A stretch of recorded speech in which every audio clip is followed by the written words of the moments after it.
Okay, so good morning or afternoon, everyone. Please remember to mute yourself whenever you are not speaking. All slides and links referenced in this webinar will be sent out as we normally do, along with a recording and PowerPoint presentation in the monthly edition of the Light Center PD2Go newsletter. Engaging instructors build engaged students. So today's Why series webinar will examine why is it that we need to do, or why do we need to incorporate educational technology tools in our classes to raise students' engagement and learning. This afternoon, Professor Thomas Santamaria will be facilitating this session. I'm going to talk a little bit about him. I want to introduce him to the audience. I'm really excited that he agreed to help you with this Light Center webinar. Tom is the Associate Director of Instructional Technology, and he's responsible for the management of GAP. So he started at Westcliff in August 2021, and he has over 35 years of experience in various industries, including healthcare information system, executive decision systems, technology, and academia, of course. A retired Air Force veteran, and after his military career, Tom went on to serve in many academic leadership positions over the past 15 years.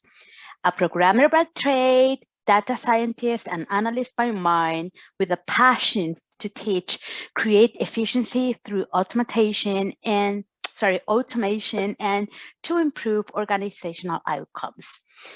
Tom has 3 children, 5 grandchildren, and 1 great-grandchildren. He is an accomplished marathon runner. He likes to ride his motorcycle, fish, ski, and golf. So pretty much anything outdoors. So thank you so much, Professor Santamaria, for facilitating today's workshop, and the floor is yours. Good morning. Thank you, Evelyn. I really appreciate that introduction. Welcome, everybody. Good morning.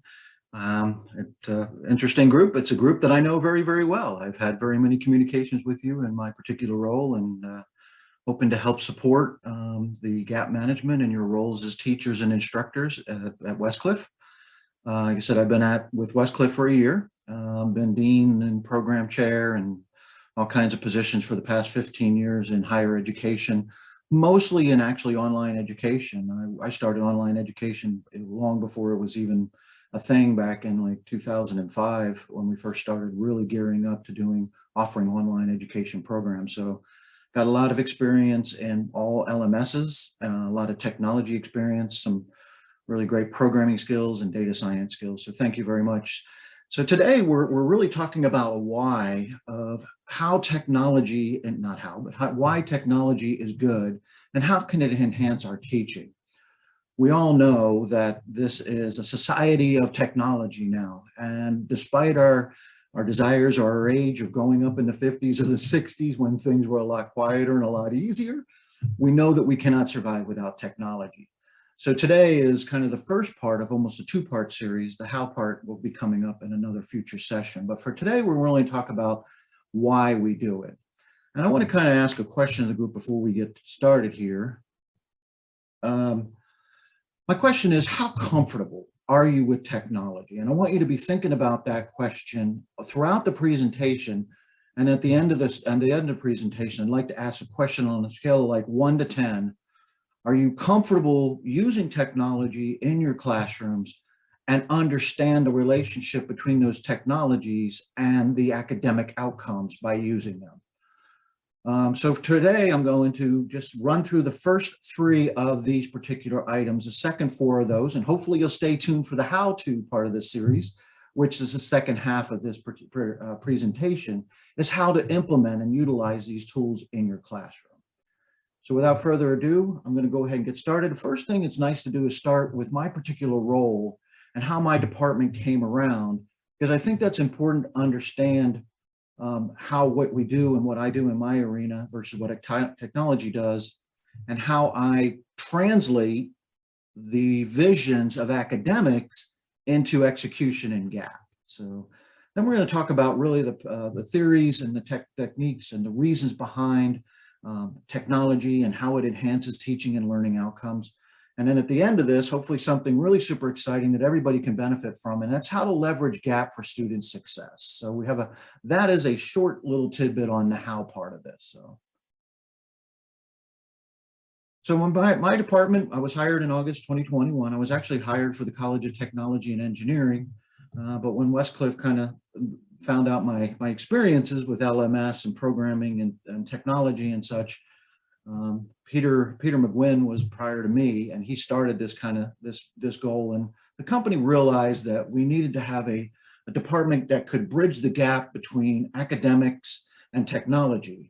And because I had spent so much time in higher education and dean positions, I knew the academic side of the house when it comes to accreditors and standards and Department of Education and academic outcomes and all of those things that are important to academic success. But I also know how to integrate them into an LMS environment. I currently have 3 people on my team now. I have Akash Bandari, and I actually hired my second hire, who is Sophia, is actually starting today right after this meeting. So we'll be welcoming her to the team. And I think that'll really help us and my team solidify our support of the rest of the colleges in terms of our particular department. So my primary responsibilities for the department are to ensure academic compliance with our accreditor, with our standards and our policies, and then implementing the vision of the academic deans and the company into our LMS and GAP. And if you guys have heard some of the projects and programs and things that are going on, we're taking a really, really big swing academically at GAP. Something as simple as updating a survey, or changing from weighting to points is a big item, or embedding the syllabus into the courses rather than having them as a link. There's a lot of important projects that are going on, and we need to make sure that we can leverage that with least interruption to not only the students, but also the faculty and staff. My goal is also to improve processes and efficiencies for GAP and course management. And we've done that partially. We're on the road to completing this by the end of the fall session, is to create a master template in our LMS and GAP for all of our courses, so that when we have a change to a course that somebody identifies, we go back to the master course shell, the master template, we change it there, and then we fix that problem, we fix an issue, we correct an issue in the master template, and then we don't cascade that problem forward, we fix it, and then from that point forward, it should be fixed and corrected. I work in concert and very, very closely with our Westcliff Technology Group to ensure GAP availability and accuracy. I know there's been a little bit of confusion about this, as I don't work for the technology group. I work independently as my own department, and actually work for academic operations under the guidance of Dr. Hubbs, Matt Madrid, Dr. Rosner, and work closely with Dr. Chancho, the provost, and a lot of work with the Light Center. So that's how we came about. That's our department, and that's kind of what we do. Questions, anybody? Like I said, if you have any questions or have any comments or anything, feel free to put them in the chat. Our Light Center co-host, Evelyn, will keep an eye on the chat and let me know if there's a question I need to answer, okay?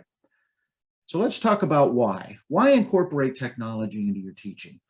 How many of us are around long enough, long before we ever had technology in the classrooms? We never had to worry about a student bringing a laptop or a cell phone or anything. Basically, they either fell asleep in the back of the room because you were so boring, or they were engaged and you wrote on the chalkboard.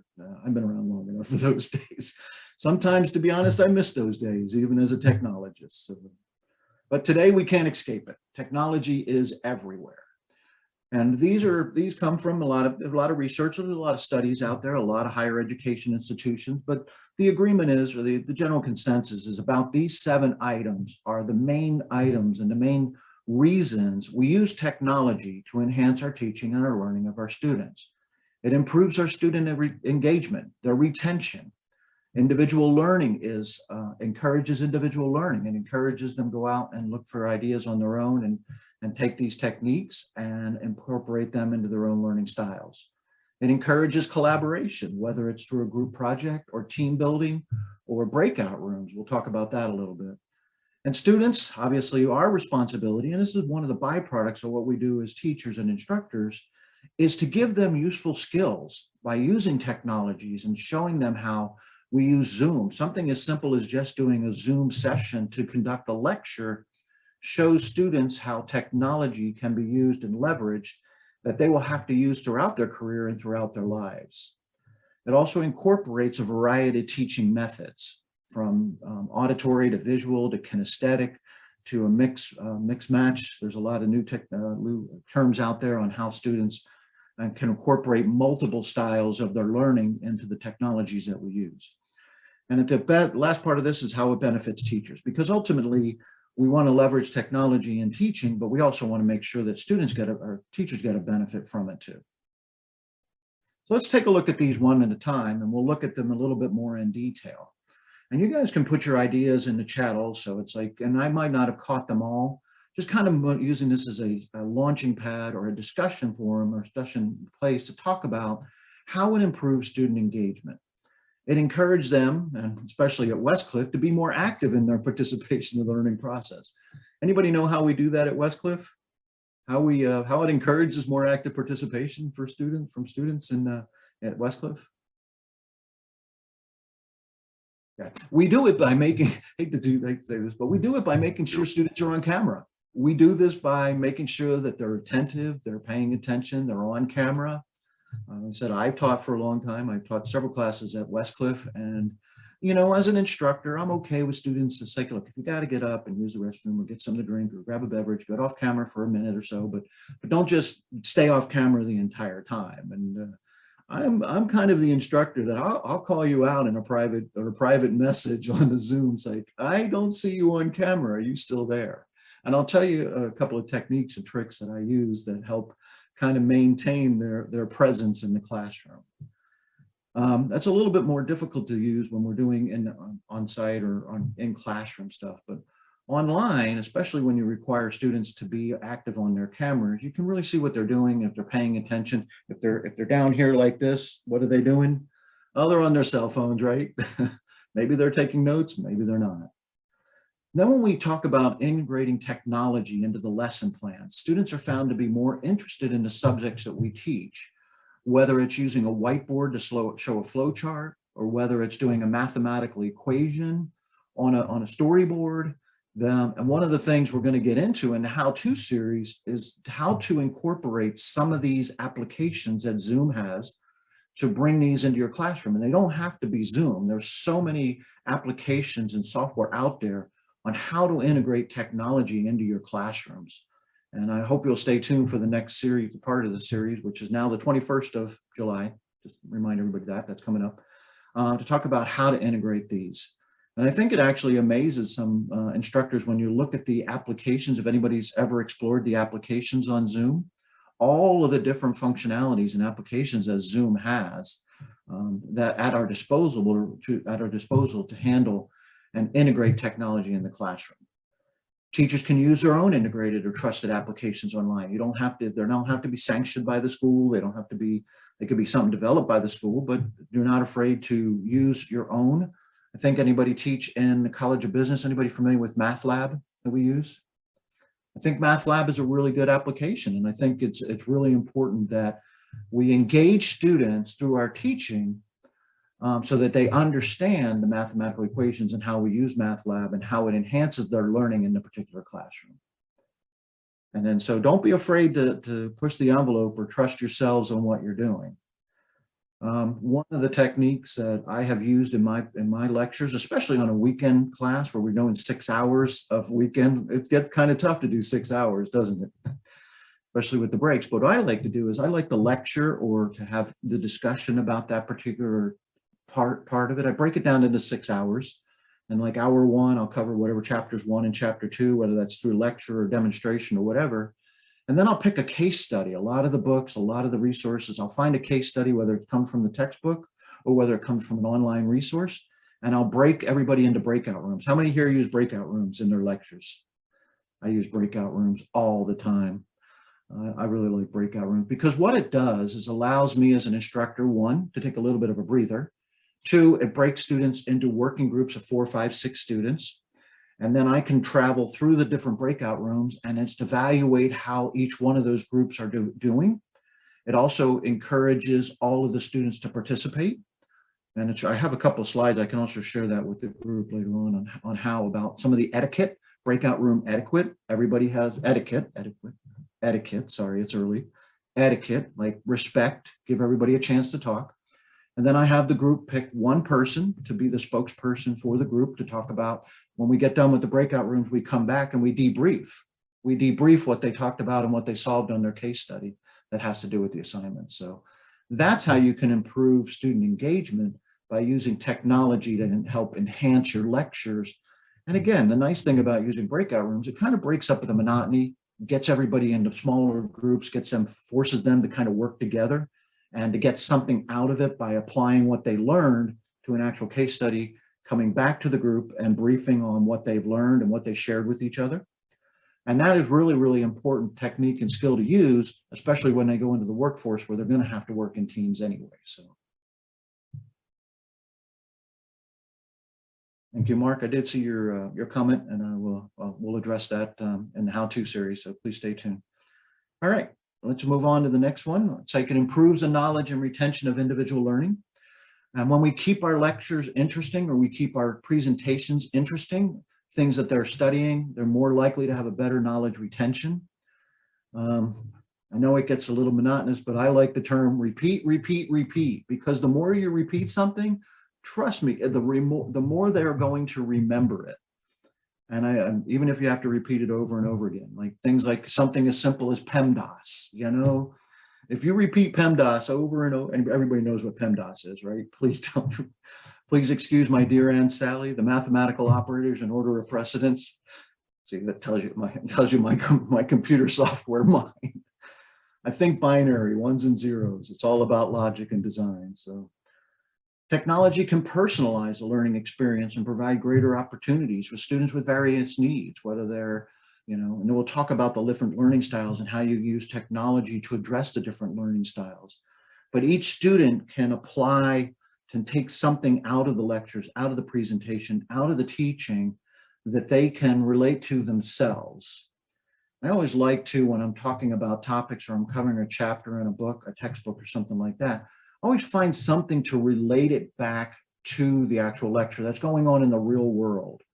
You know, and if you listen to NPR or you follow the news, there's always something going on in the news and saying, hey, you know, I heard this on the news this morning and this just rolled right into what we're talking about today in our lecture or our discussion. So you're using the technology of mass media to bring it into the classroom. And don't be afraid to do this. I'm not sure if you're TikTok fans or not, but there's all kinds of crazy stuff on TikTok about challenges and technology and things like that. So obviously keep it professional, keep it respectful, but there's a lot of things out there on social media, whether it's YouTube or whether it's a TikTok or WhatsApp or Snapchat or, man, any of the hundreds of social media applications is really leveraging TikTok. I'm going to tell you something. This is what our students are paying attention to. This is what their brains are thinking and how they are retaining information.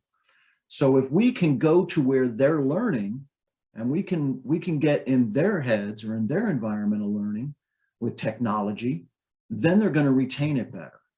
You know, I don't think, and I've been teaching a long time back in the 70s and 80s and 90s and such, but I just don't think the old school ways of teaching, of just straight lecture, really gets through to today's students. So we've got to think outside the box to make sure that they're retaining that information. This is just a rhetorical question. I don't know if there's a solid answer, but what percentage of knowledge retention do you think a bachelor's degree student takes out of college when they graduate on a percentage scale, 1 to 100? And you can put it in the chat, just an estimated guess of, and I know it varies by program and degree. 20, less than 50.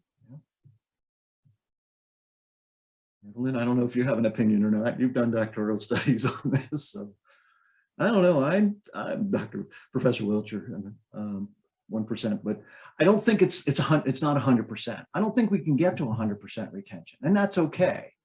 I certainly like to think that we can approach 30, 40, 50% of knowledge retention on the critical skills. 50% might even be a stretch. But that means we spend, for some of our students, 3 years in a bachelor's degree, 3 years of our life to retain 20 or 30% of the knowledge that we learn. So that's where we need to do a better job necessarily of trying to get into their heads, into their space, and give them techniques and tools that they'll be able to retain that knowledge a little bit longer, right? It encourages collaboration. This is the big one for what we do, especially in an online environment. I know it gets a little tough. I know we have on-site classes and students are sometimes in the classroom, but you can still do this in the classroom and break them down into individual groups, either separate part of the classrooms, or corners of a classroom, or even into different parts of the campus where they can go and they say, okay, go meet with your group for 10 or 15 minutes. Do a breakout group, take this case study, work this case study based on what we learn. But really cool thing about Zoom and some of the other social media applications and other applications, software applications we have, is that it really enhances and encourages collaboration with our students if we apply it correctly and accurately. And I'm telling you, I don't know, we have sometimes big classes, sometimes 30 students. So I would have 5, 6, sometimes even 7 breakout rooms with 4 or 5 students each. I think any more than 5 or 6 students, and I'll ask this question. What do you think the optimal, especially in a Zoom classroom for Westcliff, what's the optimal breakout room size? 5, 6 students? That way you get enough collaboration, but you give an opportunity for everybody to speak. Because in most breakout rooms, you're talking probably about 10, 15, 20 minutes max to work in a breakout room. And that's not a lot of time. So if they're too big, you're not going to be able to get the collaboration from all students. Yeah. Professor Dajani says 4 to 5. I like 4 to 5, 5 to 6 max. Give everybody an opportunity to speak. Group projects is another thing. When you're looking at your class materials and preparing your class materials, think about projects, whether they're breakout room or just little case studies they can do to collaborate with each other.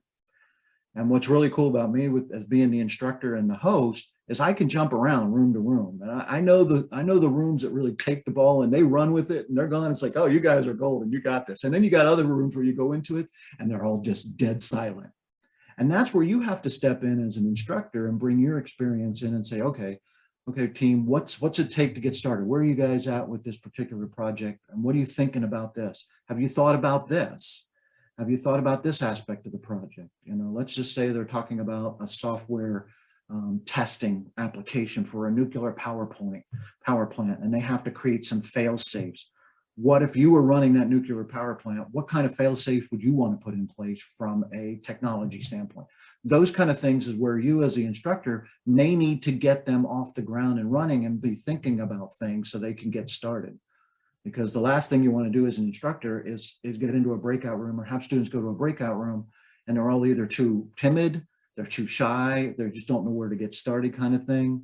So you got to break the ice for them, right? You got to bring in your experiences and break the ice with them. What's really cool is they can ask questions of their peers, they can discuss different topics, they can help each other out. I taught a big data analytics with software engineers, as Professor Crow would know. Sometimes, I'm going to be honest with you, I was definitely outshined with my knowledge. And the knowledge these guys have, I was blown away by the experience and knowledge of some of my students in the classroom. So don't be afraid if your students know more than you. It's okay. You can't know everything. So, take advantage of that. Take advantage of those people that may have a little bit more experience or knowledge in that particular environment or that particular setting. So one of the things that a couple of things I mentioned, let's not forget about the pitfalls. One student typically can dominate. They want to just have that strong personality and they want to dominate the whole entire, I'll lead it every single time, but you can't have it that way. So you got to encourage participation from all. Not all participate or do their part of or do their part to participate. And it's really hard to evaluate group dynamics in that environment, especially when you're grading for something as simple as participation. So keep that in mind if you use breakout rooms or case studies or projects and things like that. Don't be afraid, hate to say this, I know there's homework in the classroom and they have enough homework to do. Don't be afraid from 1 week to assign them a case study and then just say, come back next week prepared to discuss it. In the lecture, don't be afraid to push things technology-wise into further weeks. And they're still getting a grade for that because they're getting a grade for attendance and participation. It's not maybe necessarily an assignment, but again, that goes back to enhancing their retention of the material. If they review it and they're looking at it over for the next week, just assign it to a student, say, bring back 1 or 2 statements about this case study next week. And then that enhances their retention, but it also uses that collaborative learning to help them navigate that learning process and their techniques that they're using. Professor Dajani had asked, it has been effective. We get feedback on it. Some students like it. Some students don't like it. It just depends. I think you have to balance that with the amount of work for a week. For example, if I get into week 1 or week 2 and we only have, let's just say, 1 discussion for the week due, it has better reception. They receive it better if you're doing it on a discussion week versus a week that has 1 or 2 discussions, a PA and a CLA and things like that. So I think you kind of want to balance that with what they have for homework assignments, because you really don't want to overload them with something on top of 2 or 3 other papers they have to write or other work that they have to do for the classroom. So, okay, so let's move on. Students this is where we talk about how they can utilize these skills that they learn. Remember, I was born in the 60s, so I wasn't born with technology in my hand. Technology to me back in Pennsylvania was my mom stretching that phone cord. I don't know, it seemed like it would go around the house 2 times when she was chasing us. You know what I'm talking about. If you had the old rotary dial phones with that big old squirrely cord, I'm telling you, she would. I have 9 brothers and sisters, by the way. You don't know who she was chasing. Actually, it was kind of funny. So, but in the 80s, when I joined the Air Force, we didn't really have a lot of computers in the Air Force back then. And first computer showed up on the desk. I was an 18-year-old kid, and they said, "Who wants to take a shot?" I said, "I'll put it together." Was self-taught for the first few years, and then got back into education to get the other skills I needed. So. And it just took off. I just had a knack for it. So they need to know how to use technology to complete projects, whether it's a mathematical project or whether it's a flow chart or a project worksheet, Microsoft project. You know, we need to bring in these technologies to help them learn. Let's just say you're teaching a project management skill. What technologies are you bringing in and teaching students that they could use and take that into the outside world? Something as simple as Microsoft Project. For flow charting, if you do flow charting in your classes in technology, I use a program called Raptor, which is a free version of a flowchart software with all the tools and bells and whistles. So think about your class, think about the skills and what your outcomes for your class are, and then think about what technology you can use that students can take out of the classroom and into their career, into their future work, or even a future class. You know, and that's going to really benefit them, and it's going to enhance their participation and their interest in the classroom. Responsible use of technology, you know, the code of ethics about technology, the right way to use technology, reminding them of the plagiarism and, you know, steal somebody else's stuff and things like that, about don't make it their own. Speaking of that, Evelyn, I do need to send you my references for this. I had them in a separate worksheet, so I'll need to send them separately for this presentation, by the way. So. But remember that we have a responsibility to our students to prepare them for their future career. Not only do we have a responsibility to teach them, but we have a responsibility to prepare them to get a job in the field and to be able to use the techniques and the skills that we gave them and the knowledge we gave them with the technologies that they're probably going to use in their future careers, whatever it may be. This is the big one from what we know as teachers. This is where we talk about the different methods of teaching, the different ways of learning, and how we can really adapt and use technology to connect with all of the different types of learners, whether pedagogical theories or anagogical theories. Everybody learns a different way. And you have, these are the 3 common, we're very, very familiar with these. I'm not going to read them all. The auditory learner, the visual learner, and the kinesthetic learner. You know, it's hard to evaluate, you know, a student's learning if they're an auditory learner in a Zoom environment. Then you don't necessarily know, you think they're paying attention, they look like they're paying attention, and they could just be an auditory learner where they're just trying to focus on listening to the lecture, listening to the message. The auditory learner may be the one that gets a little bit thrown off by being put in a breakout room and then have to become a participatory learner in that case. So that's a situation where you want to balance. If you have strictly auditory learners, make sure they're not put in an awkward or uncomfortable situation if you put them in a breakout group and say, okay, you're going to be in charge, you're going to lead this breakout group. Just be cognizant of that, because they learn differently, and some of them just can put on a set of headsets and listen to lecture for forever, and they learn, and that's fine. The visual learners like to see written things. They like the whiteboard. They like the demonstrations. They like you to be able to, show something in code or something like that. And so those are the ones that really like to see. They like the diagrams. They like the graphs. They like the maps, the charts and things like that. And then we create the connection between the visual and then the content, with the outcomes of that content on it. And then the kinesthetic learners, they learn by doing.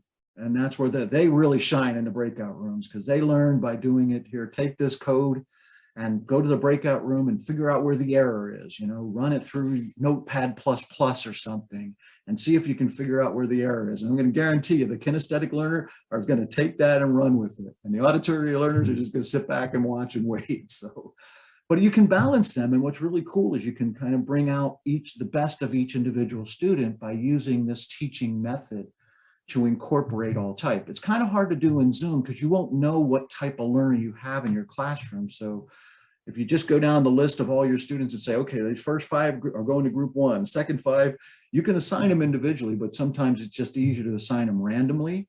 And that's why it's important as an instructor, if you use breakout rooms or lectures, to kind of keep coming back to the questions, like I do. How many people are aware of these? Are you observant of these type of learning styles in your classroom? You guys take note of this when you're teaching your lectures or you're using your Zoom rooms.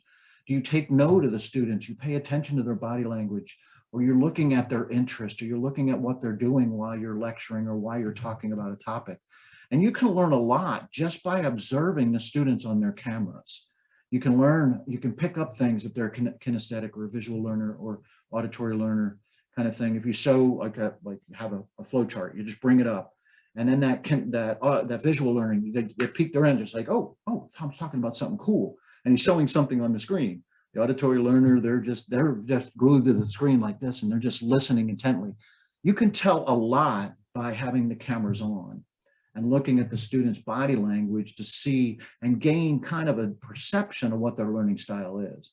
So don't be afraid to do that. I know that's hard. We get into our lectures and we get into our content and we just go. Sometimes we don't always see the chat and things like that, which I'm not really paying attention to right now, but I'm trying to. So, but take advantage of these and incorporate technology into the ways that you teach, and it will really enhance your classroom and the student outcomes.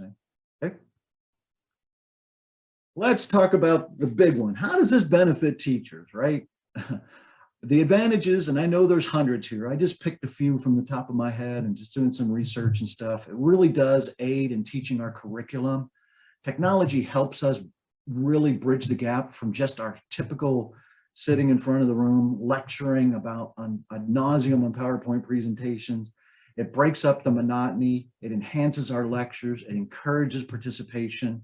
It makes evaluating grading in students more efficient and effective by looking at the way that they participate and they pay attention to the different things that you present.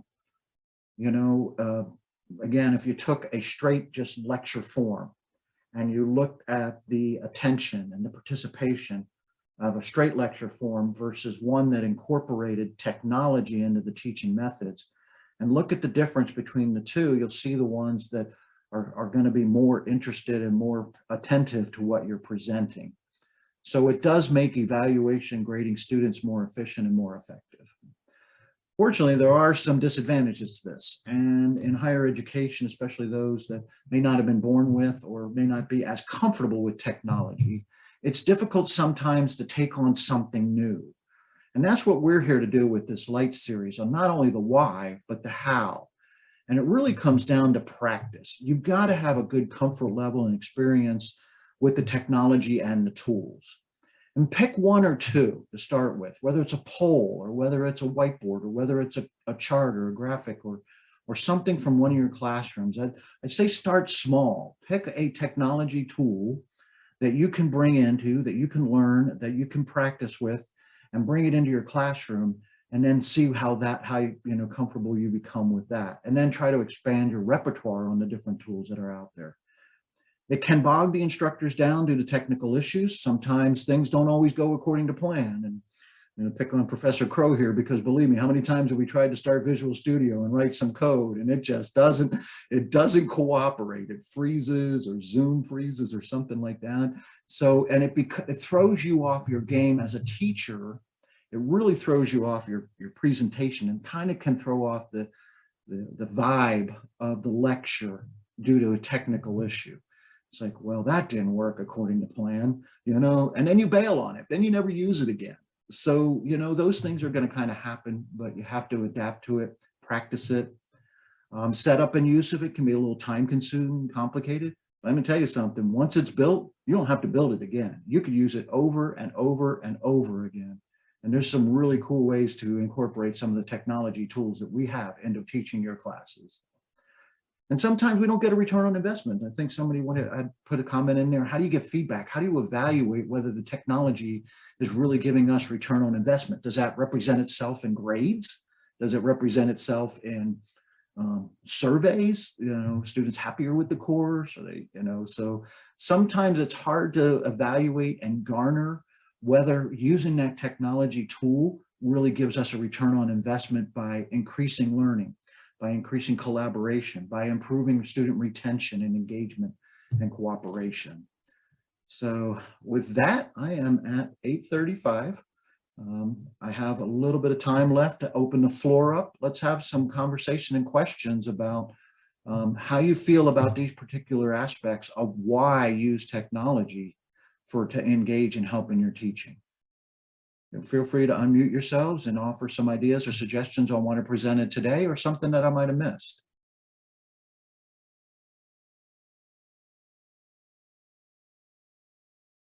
I'm going to go to the last slide here, because this, again, I want you to think at the beginning of this presentation and think about why you would want to use technology to enhance your teaching and learning.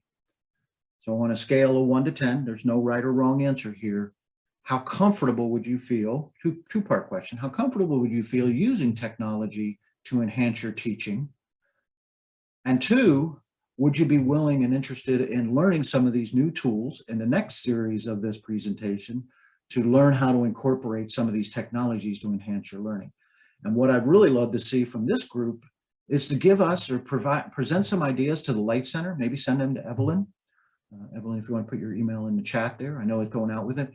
But if you want me to approach a specific subject or a topic area, maybe it's English, maybe it's a writing class, maybe it's a business class, maybe it's an education class. I can go away from technology. I don't have to do these in technology. For technology, it's really easy to use these tools. So that's why I pick on technology. Business, it's a little easy too. And in some of the College of Education courses where there are a lot of theory, there's still some really, really cool tools out there that you can use to enhance your teaching and your students' learning. Comments, questions, concerns, thoughts? Professor Thomas, can I share something with you? Yes, go ahead. If we want to use the technology, we have to first of all to love this process, to love to use technology. If you don't like that, you will not efficiently use it. First point. Second point, can I share with you one tool that I am using in my class? Yes, sir. Evelyn, do we have time for that? Or? Yeah, we do, absolutely. We have 3 more minutes. I just want to show you that. That's all. That's all. Okay. I can go ahead and stop sharing. You need to share your screen? Yeah, please. Okay. Go ahead. Floor is yours, sir. Thank you very much. I am using this type of technology, and as you see, match up between the concepts and the definitions.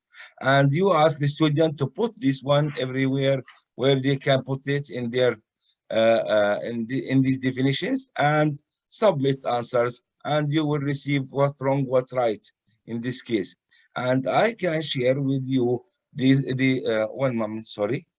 Oh, I can share that site, and there is a different tools, and this allowed you to focus on the terms of your lecture, and you will move from these terms to definitions and then apply this in your concepts and using that. So you deliver the idea to the students, and they will be very active with you all the time. So this is the way I am, that I want to share with you. Thank you.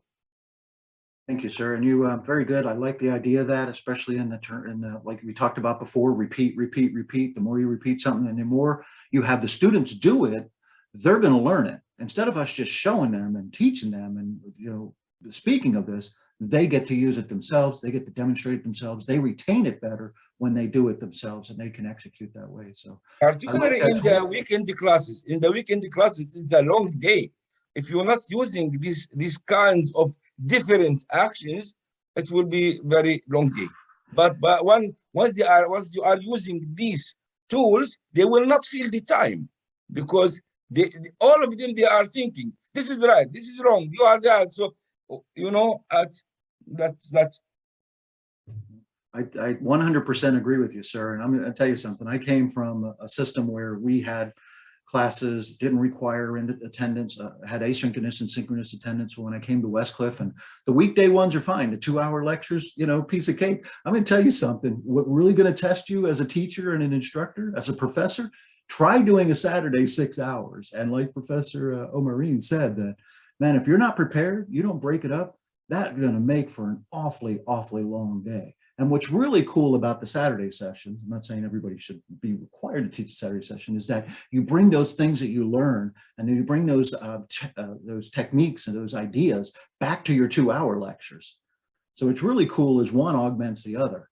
The nice thing about this other word wall and a lot of these tools we're going to be demonstrating, they're free.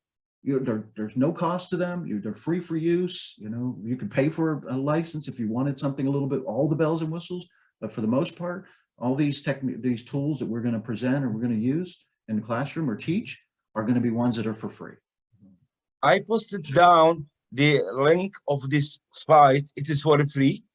So my colleagues, they can use it. And there is different tools in this site. Very interesting site. It's on the chat box.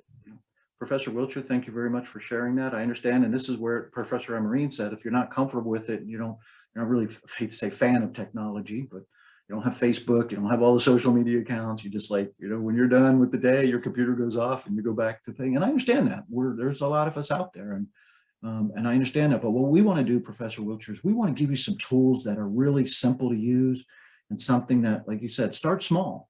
You know, even start with something small like what Professor Omarine did with the word wall, just something as simple as creating a matching type situation. And said, if you start small with a teaching tool or technology tool and then expand or grow your repertoire from there, you'll find that there's places for it and there's every place is not for it. So thank you for sharing that. I appreciate that. And I love the group. I apologize. I was in the presentation, but I love all the people that are in attendance here. Thank you for joining us today. I hope you had a really great time. This is a great series. Evelyn kind of made sure I stayed on the why aspect of thing, and I will be hosting the one this evening of the same why series, and then next the 21st in 2 weeks or a little over a week, I'll host the how-to part of the series where we'll actually bring in those tools into your actual session. So if you have ideas on what tool you want to look at, or you have a course where maybe it's a little bit more difficult to bring in some of these tools, please send them to Evelyn, and then she will get them to me and I'll incorporate them into the presentation. So perfect. Thank you so much. I'll turn it back over to you, ma'am. And thank you very much. Yes, thank you so much, Professor Santamaria, for facilitating this session. I don't want to leave this webinar without inviting you again for the 21st, that's next week. We will hold also 2 sessions in the morning and the afternoon. And this time we're going to get our hands on ready to go technology that we can incorporate in our classrooms. So thank you so much for attending today's webinar and see you next week.